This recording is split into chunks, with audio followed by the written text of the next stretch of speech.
Hey everyone, Mark here. Here's my top 10 albums of 2015. So it's like 10-year anniversaries of these albums. So let's go to number 10. I have Iron Maiden, Book of Souls. This is the band's 16th studio album. The first double album, clocking in at 92 minutes. It's a lot of minutes. And it was released in September 4th. It's a long listen, but it's a good album. I really like The Man of Sorrows and Emperor of the Clouds. Even if it's like an 18-minute track, it's still a great track. So number 10, I do have Iron Maiden, Book of Souls. Number 9, I have Nile, What Should Not Be Unearthed. This is the band's 8th studio album, released on August 28th on Nuclear Blast. This is the last album to feature Dallas before he departed in 2017. It's not my favorite album by the band, but it's still good. Do they really even have a bad album? I don't know. It's a good album. So number 9, I have Nile, What Should Not Be Unearthed. Number 8, I have Lamb of God, 7 with his Strom and Drang. This is their 8th studio album. This was released on July 24th on Epic and Nuclear Blast. This is the last album to feature longtime drummer Chris Adler. Yeah, it's been 10 years since he's been out of the band. Time flies. This album has a lot to do with Randy being held in jail for manslaughter. I think that was in Czechoslovakia. Like the songs like Still Echoes is about the prison history, stories that he's heard from guards and inmates. 512 is the cell number he was in. You have Chino Marino from Deftones. He's on the song Ambers. And more. This is, I think this is a killer album by the band. So number 8, I have Lamb of God. Number 7, I have Skeletal Remains, Condemned to Misery. This is released on August 7th on FDA Records. You can hear like the early like death metal influence on this album, especially like Death. Especially like the Leprosy era of Death. Honestly, I gotta get my hands on this album. I think it's really good. So a really good old school death metal album by a new school band. So that's Skeletal Remains, Condemned to Misery. Number 6, I have Rivers of Nile. This is Monarchy. This is the second studio album by this technical death metal band. I guess now proggy, doing whatever they want type of band, saxophone. This was released on August 21st on Metal Blade Records. Artwork is done by Dan Seagray. I forgot how good this album was. It's been a long time since I listened to this album. It has that proggy element to it.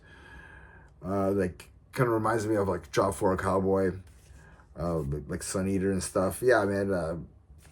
Give this album a spin. It's very good. If you haven't given this album a spin, please do. So I got to give it more spins, to be honest. 5, I have Harlot Proliferation. I think I said that right. It's a thrash metal band from Australia, releasing their second studio album on April 24th. It's an independent release. I think Metal Blade, somebody got a hold of it after. It's just a beast of a thrash metal album. This band's like really, really awesome. Great thrash album from start to finish. Lord of War is a killer track on this album. Number 4, I have Slayer's Relentless. This is the band and final studio album by Slayer. Everybody knows that. This is released on September 11th on Nuclear Blast. Gary Holt steps in on guitar on here. Jeff passed away not too long. He did get a writing credit for Piano Wire. Paul Bolstaff is back in the band on drums as well.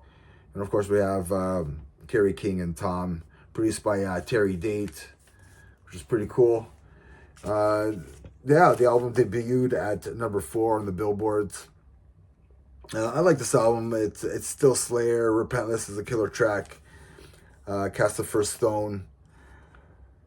Where the Sinless Comes, Chasing Death, which is about alcoholism. Piano Wires, a pretty cool track as well. You Against You. You know, and then now we have Kerry King's solo project, which sounds like Slayer as well. So, you know, so number 4, I have Slayer, Repentless. Number 3, I have Cataclysm of Ghosts and Gods. Canadian death metal band Cataclysm releasing their 12th studio album July 31st on Nuclear Blast. This is a great death metal album. I didn't realize how heavy this album is and full of groove. It's Cataclysm. I should have known that from the start. I think they even won a Juno Award for this album as well. Preaching the Asylum, The Black Sheep, Marching Through Graveyards, Thy Serpent's Tongue, Vindication, Soul Destroyer, and more. It's a great album. So if you guys haven't listened to Cataclysms of Ghosts and Gods, please do so. That's a killer album. Number 2, I have Syossis. This is Dormant Heart, released on January 12th on Nuclear Blast. A lot of Nuclear Blast albums on here. This is the band's 4th studio album. And if you guys don't know, this is a UK metal band. The last to feature drummer Rob Collard and bassist Carl Parnell.